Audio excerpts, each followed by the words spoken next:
55 Words of the Queen 320.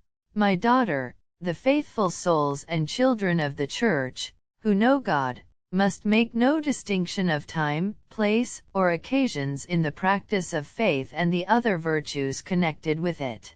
For God is present in all things and fills them with His infinite being.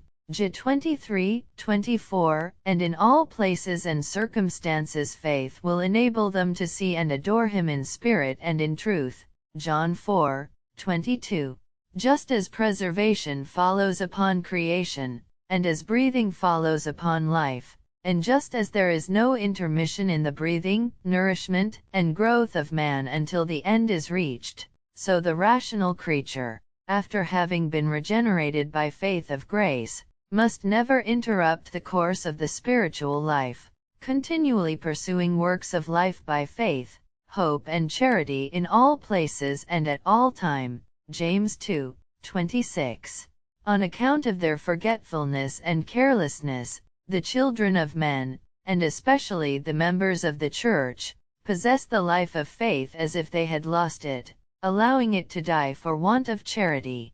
These are the ones who have received in vain this their new soul, as David says, because they neglect it as if they had never obtained it. Psalm 23:4. 321 I desire, my dearest, that thy spiritual life be just as continual as thy natural life. Thou must continue to lead a life such as is required by the grace and gifts of the Most High, believing and hoping in the Lord, loving, praising and adoring Him in spirit and in truth, no matter what changes there may be in time, occupation, or place. He is in all things and He wishes to be loved and served by all rational creatures. I therefore charge thee that whenever souls come to thee full of this forgetfulness of their faults, and harassed by the demons, thou pray for them with lively faith and confidence. If the Lord does not always fulfill what thou desirest and what they ask, He will follow His own secret counsel, and thou wilt have pleased Him by having acted as a true spouse and daughter. If thou faithfully followest my instructions, I assure thee that He will confer upon thee many special privileges for the benefit of souls. Consider what I did at the sight of souls displeasing to the Lord, and how zealously I worked for all, and for some in particular.